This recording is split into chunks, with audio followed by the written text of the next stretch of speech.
3월 13일 금요일 새벽 기도회를 시작하도록 하겠습니다. 다 함께 찬송가 309장 찬양하시겠습니다.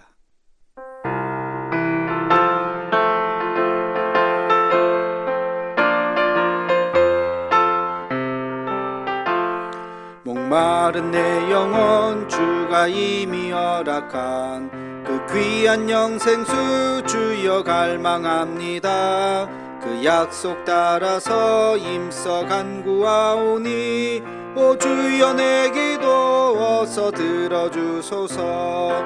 예수의 사랑 예수의 사랑 바다 물결같이 내게 임하니 영광의 물결에 온전히 쌓여서 내 영혼의 기쁨 한량 없도다. 주 내게 약속한 금비 내려주시려 은혜의 저 구름 건너편에 떠올라 그 귀한 징조가 내게 밝히 보이니 나 힘을 다하여 주께 간구합니다.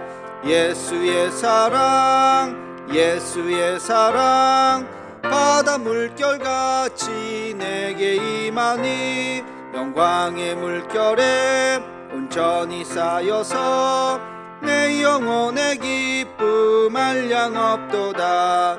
은혜의 소낙비 지금 흡족히 내려 구원의 큰 강물을 넣차고 넘쳐서 내 추한 모든 죄 모두 씻어버리니 나 지금 은혜를 충만하게 받았네.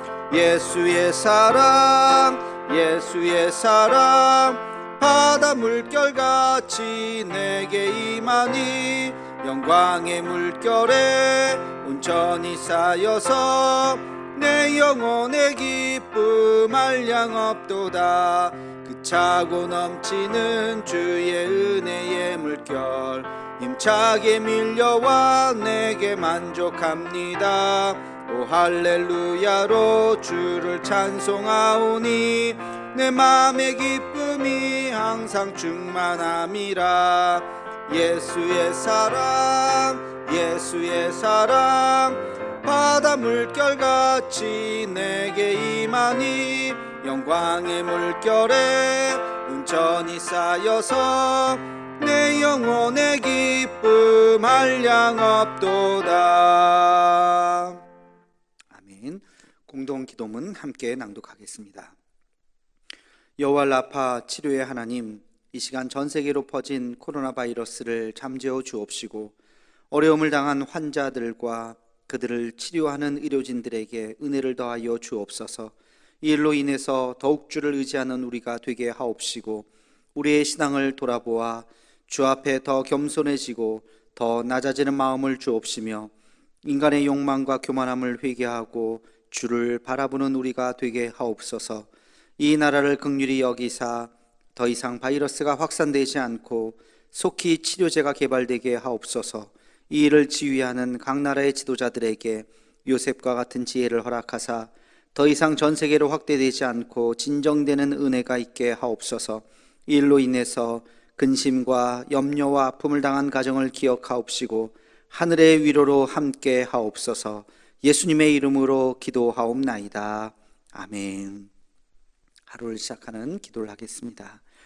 거룩하신 아버지 하나님, 오늘도 우리에게 귀한 날 허락하시고 하나님의 거룩한 전으로 나와 기도할 수 있도록 은혜를 베풀어 주심을 감사드립니다. 오늘 하루도 하나님께서 선물과 같이 주신 하루인 줄로 압니다. 헛되이 보내지 않게 도와주시고 소중히 여기고 이 하루로 인해서 하나님 앞에 하나님의 뜻을 이루어드리며 살아가는 우리의 삶이 되게 하여 주시옵소서. 이 새벽 우리가 각 가정에서 흩어져서 예배를 드리지만 하나님 어느 곳에 있든지 하루를 주신 주님 앞에 감사하며 하나님 우리가 최선을 다해서 오늘 하루를 또 귀하게 또 우리의 삶 가운데 주 앞에 세상의 소금이 되고 빛이 되는 아름다운 삶을 살아갈 수 있도록 하나님 인도하여 주옵소서. 지금도 이 코로나 바이러스 때문에 아픔과 또 고통을 당하고 있는, 또 수고하고 애쓰는 많은 사람들을 기억하시고 어서 속히 이 바이러스가 잠재워지고 다시 일상의 평온한 가운데 돌아갈 수 있는 우리의 삶이 되게 하여 주시옵소서. 이 일로 인해서 우리가 예전과는 더 달라지고 더 성숙된 모습으로 나아가게 도와주시며, 우리 교회도 또 우리의 가정도 우리 자신도 더 하나님 앞에 겸비한 모습으로 나아갈 수 있는 우리 모두가 되게 하여 주시옵소서. 예수님의 이름으로 기도하옵나이다. 아멘. 하나님께서 이 시간 우리에게 주신 말씀은 요한복음 6장 53절로 59절까지 말씀입니다. 요한복음 6장 53절로 59절까지 있는 말씀을 함께 같이 읽도록 하겠습니다. 예수께서 이르시되 진실로 진실로 너희에게 이르노니 인자의 살을 먹지 아니하고 인자의 피를 마시지 아니하면 너희 속에 생명이 없느니라. 내 살을 먹고 내 피를 마시는 자는 영생을 가졌고 마지막 날에 내가 그를 다시 살리리니 내 살은 참된 양식이요 내 피는 참된 음료로다. 내 살을 먹고 내 피를 마시는 자는 내 안에 거하고 나도 그의 안에 거하나니 살아계신 아버지께서 나를 보내심에 내가 아버지로 말미암아 사는 것 같이 나를 먹는 그 사람도 나로 말미암아 살리라. 이것은 하늘에서 내려온 떡이니 조상들이 먹고도 죽은 그것과 같지 아니하여 내 떡을 먹는 자는 영원히 살리라. 59절입니다. 이 말씀은 예수께서 가버나움 회당에서 가르치실 때에 하셨느니라. 아멘. 지난주에 지난 시간에 어저께 말씀드린 나는 떡이다는 말씀으로 인해서 유대인들 사이에서 많은 논쟁이 일어났습니다. 그 앞절에 보면 41절과 42절에 보면 이런 말씀이 있습니다. 자기가 하늘에서 내려온 떡이라 하심으로 유대인들이 예수에 대하여 수군거려 이르되 이는 요셉의 아들 예수가 아니냐. 그 부모를 우리가 아는데 자기가 지금 어찌하여 하늘에서 내려왔다 하느냐. 이렇게 말씀을 하고 있죠. 요셉의 아들인데 내가 누집 자식인지 다 아는데 어떻게 하늘에서 내려왔느냐. 그렇게 예수님에 대해서 이야기를 하고 있습니다. 또 52절에도 보면 이런 말씀이 있습니다. 그러므로 유대인들이 서로 다투어 이르되 이 사람이 어찌 능히 자기 살을 우리에게 주어 먹게 하겠느냐. 어떻게 그 살을 먹게 하겠느냐. 우리가 식인종이냐. 그 살을 어떻게, 살점을 뜯어서 어떻게 우리에게 주느냐. 예수님께서 하신 말씀을 지금 이해하고 있지 못하죠. 예수가 누구냐. 그 아버지 요셉을 우리가 잘 아는데 자기가 어떻게 하나님의 아들이냐. 또 그의 살을 우리에게 준다고 우리가 어떻게 인간의 몸을 먹고 마시느냐. 말도 안 된다. 예수님께서 하시는 말씀을 지금 전혀 이해하지 못하고 있는 것이죠. 여러분, 이것은 굉장히 중요한 부분입니다. 예수님이 지금 무엇을 이야기하고 있습니까? 영적인 것을 이야기하고 있습니다. 근데 지금 유대인들은 그것을 어떻게 알아듣고 있나요? 영적으로 알아듣는 것이 아니라 육적으로 알아듣고 있는 것이죠. 내 살을 먹지 아니하면 너희 속에 생명이 없느니라. 그 살이라고 하는 것은 이 몸뚱아리 살이 아니에요. 이걸 어떻게 뜯어서 사람들에게 주겠습니까?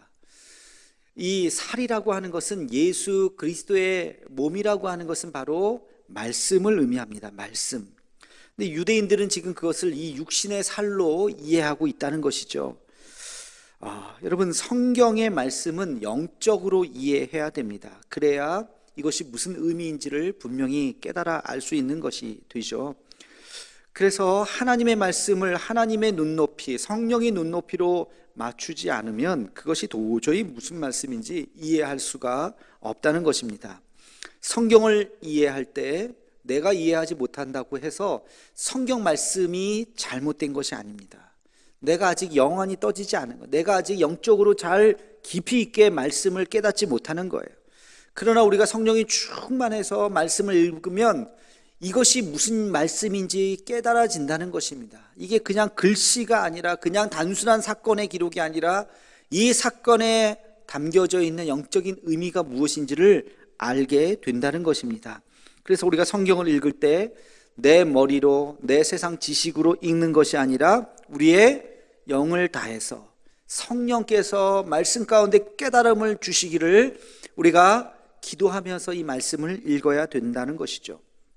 자, 그러면 예수님께서 말씀하신 이 살을 먹는다고 하는 것이 뭘까? 아까 제가 살이 뭐라 그랬습니까? 말씀이라 그랬죠. 말씀이 육신이 되어서 우리 가운데 오신 그분이 바로 예수 그리스도죠. 그러니까 예수님의 육신은 하나님의 말씀이라고 하는 것입니다. 말씀을 먹으라는 뜻이에요. 그러면 말씀을 먹으라고 하는 것이 뭘까요? 우리에게는 다소 어색한 표현일 수 있을지 모르지만, 그러나 유대인들에게서는 그렇게 어색한 표현이 아니에요. 왜? 이것은 구약 성경에 이런 표현이 있기 때문에 그렇습니다. 에스겔서 3장 1절에서 3절에 보면 이런 말씀이 있습니다. 또 그가 내게 이르시되 인자야 너는 발견한 것을 먹으라. 너는 이 두루마리를 먹고 가서 이스라엘 족속에게 말하라 하시기로 내가 입을 벌리니 그가 그 두루마리를 내게 먹이시며 내게 이르시되 인자야 내가 내게 주는 이 두루마리를 내 배에 넣으며 내 창자에 채우라 하시기에 내가 먹으니 그것이 내 입에서는 달기가 꿀 같더라. 아멘. 지금 에스겔서에서 어떤 이야기, 환상을 보는 거죠? 말씀을 먹은 거예요. 정말 그 두루마리를 막 뜯어서 먹은 거예요. 환상이죠. 그것을 막 먹어보니까 내 입에서는 달기가 꿀 같다. 내 창자에 막 채우니까 하나님의 말씀이 그렇게 달게 느껴지면서 하나님의 먹은 그 말씀을 또 전하는 장면이 나오는 것입니다. 여러분, 이것은 유대인들이 아주 잘 아는 에스겔서에 있는 아주 특별한 그런 환상의 말씀이죠. 이 말씀을 먹는 비유를 통해서 예수님께서는 예수 그리스도의 그 가르침을 그들이 말씀을 잘 먹고, 다시 말해서 그 말씀을 잘 듣고 깨닫고 말씀대로 행해야 된다는 것을 예수님은 지금 말씀해 주고 있습니다. 그러니까 말씀을 먹는다는 게 뭐라고요? 그 말씀을 먹는다고 하는 것은 말씀을 잘 듣고 깨닫고 말씀대로 살라는 거예요. 말씀대로 살 때 너 몸속에 뭐가 들어가요? 말씀이 채워지는 것입니다. 하나님의 말씀을 우리가 잘 듣고 그 말씀을 실천할 때 우리는 말씀의 사람이 되는 것이죠. 그게 바로 예수님의 말씀을 먹는 행위가 되는 것입니다. 그의 살점을 우리가 먹는 것이 아니라 예수님의 그 말씀을 듣고 깨닫고 그 말씀대로 살아갈 때 우리 안에 하나님의 말씀이 가득 채워지게 된다는 것이죠. 여러분, 또 한 가지, 내 피를 마시라 그렇게 되어 있죠. 이 피가 상징하는 게 뭘까요? 진짜 예수님의 피를 먹는 것이 그런 뜻으로 말씀하신 것이 아니죠. 그것은 바로 죄 사함입니다. 피를 마신다고 하는 것은 그 피가 무엇을 다 씻어줍니까? 우리의 죄를 씻어주는 것입니다. 피를 마시라 그런 것은 예수 그리스도 안에서 내 죄 사함을 받으라는 것입니다. 이것을 잘못 이해하면 이단들이 나오는 거예요. 지금 많은 이단, 그 중에서도 우리가 잘 아는 통일교, 문선명 계보 이단들이 쭉 있어요. 굉장히 많아요. 뭐 영생교도 있고 뭐 그 안에서 쭉 그 효시가 뭐예요? 피가름이라는 거 아닙니까? 피가름.